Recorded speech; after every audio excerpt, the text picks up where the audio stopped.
तो जय हिंद बच्चों, कैसे हो आप सब। उम्मीद करते हैं आप सब बिल्कुल ठीक ही होंगे।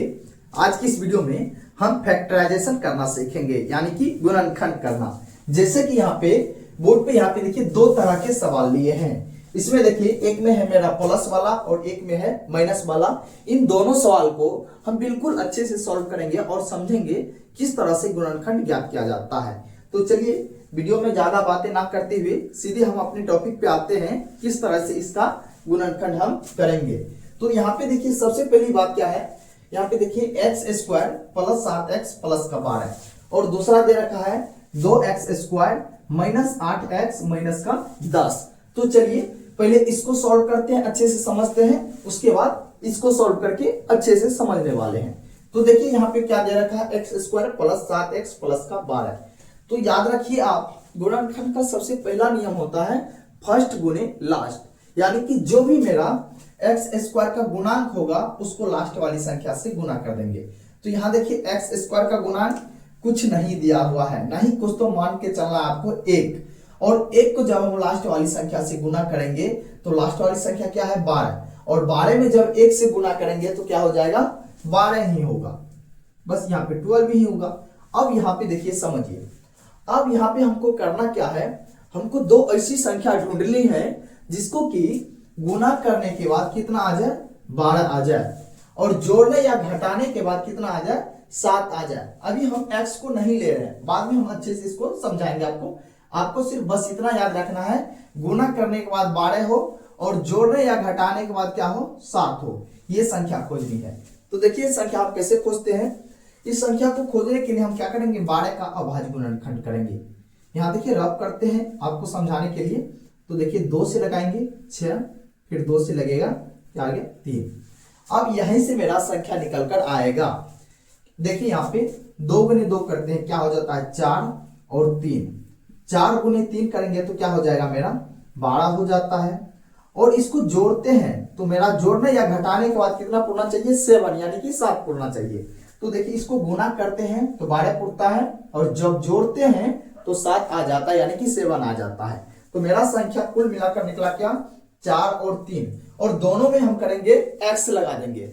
x क्यों लगाएंगे, तो यहाँ देखिए 7 में क्या लगा हुआ है x लगा हुआ है। यदि आपको कह दिया जाए 4x उसके बाद प्लस का 3x तो क्या हो जाएगा मेरा 7x हो जाएगा। इस रूप में हमको लिखना है ताकि गुना करने के बाद 12 भी आ जाए। तो देखिए इसके बदले लिखेंगे 7x के बदले हम क्या लिखेंगे 4x और 3x, इस तरह से लिख देंगे। तो देखिए चलिए इसका अगला स्टेप करते हैं। इसको जैसे कि तैसे लिख देना है एक्स स्क्वायर, उसके बाद देखिए 7x को हम क्या लिखेंगे 4x प्लस का 3x। तो यहां लिखेंगे हम 4x उसके बाद प्लस 3x, इस तरह से। अब देखिए इसको हम ये जो रख किए हैं इसको मिटा देते हैं। अब देखिए आगे क्या करना है, उसके बाद देखिए फिर इन दोनों को ऐड करेंगे तो 7x मेरा आ जाएगा, उसके बाद प्लस का 12 है तो प्लस का 12, इस तरह से लिख देना है। अब देखिए यहाँ पे कुल पदों की संख्या गिनिए, यहाँ अब कुल कितने पद आ चुके हैं टोटल। देखिए यहाँ पे हम पदों की संख्या गिनते हैं, यहां से यहाँ एक पद, और यहां से यहाँ एक पद, यहां से यहाँ एक पद, और यहां से यहाँ एक पद। टोटल कितना पद आ चुका है 4 पद आ चुका है। अब यहाँ पे क्या करना है, इन दोनों पद में आपको देखना है कॉमन क्या आ रहा है। आप यहां समझते हैं कॉमन क्या होता है। कॉमन देखिए जो दोनों पद में होगा वही मेरा क्या हो जाएगा कॉमन हो जाएगा। तो यहाँ देखिए एक्स स्क्वायर है, इसका मतलब क्या होता है, एक्स स्क्वायर का मतलब होता है, देखिए इसका अगला स्टेप यहीं पे करते हैं हम आपको समझाने के लिए। एक्स स्क्वायर का मतलब क्या होता है एक्स गुने एक्स, इस तरह से होता है, और प्लस है तो प्लस। 4 को क्या लिख सकते हैं हम 2 गुने 2 इंटू क्या है x है। अब यहाँ पे समझिए, यहां से यहां मेरा एक पद हो गया अलग सा, और यहां से यहां एक पद। अब इसमें आपको देखना है कौन कौन सा ऐसा चीज है जो कि दोनों पद में आ रहा है। तो देखिए यहाँ पे x है और इसमें भी क्या है x है, और कोई चीज नहीं मिल रहा है जो कि दोनों में। अब देखिए इसमें x है तो इसमें नहीं है, इसमें 2 है तो इसमें 2 नहीं है। तो कॉमन क्या आ गया मेरा x आया है, कॉमन क्या आया है, जो दोनों में मिलेगा वही मेरा पूर्ण रूपेण कॉमन हो जाएगा। तो देखिए दोनों में कौन मिल रहा है मेरा x मिल रहा है, x क्या हो गया मेरा कॉमन हो गया। तो अब यहाँ पे देखिए हम करेंगे क्या, x लेते हैं कॉमन। x जब कॉमन ले लिए तो यहाँ क्या बचेगा, ओनली x बचेगा, प्लस यहाँ सिर्फ x कॉमन ली है तो क्या बच गया, सिर्फ 4 बच गया। इस तरह से लिख लेंगे।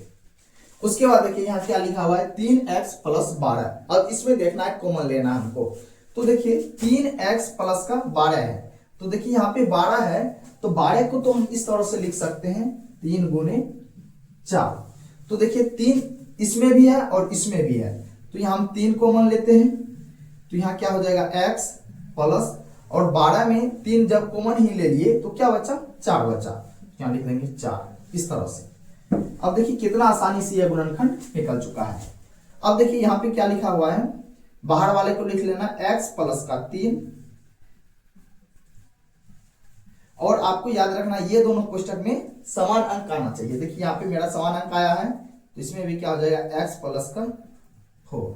ये इसका हो गया आंसर।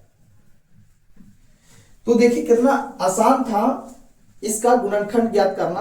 अब देखिए हम चलते हैं माइनस वाले की ओर और समझते हैं माइनस वाला आखिर हम कैसे ज्ञात करते हैं। तो देखिए यहाँ पे क्या लिखा हुआ है, 2x² माइनस 8x माइनस का 10।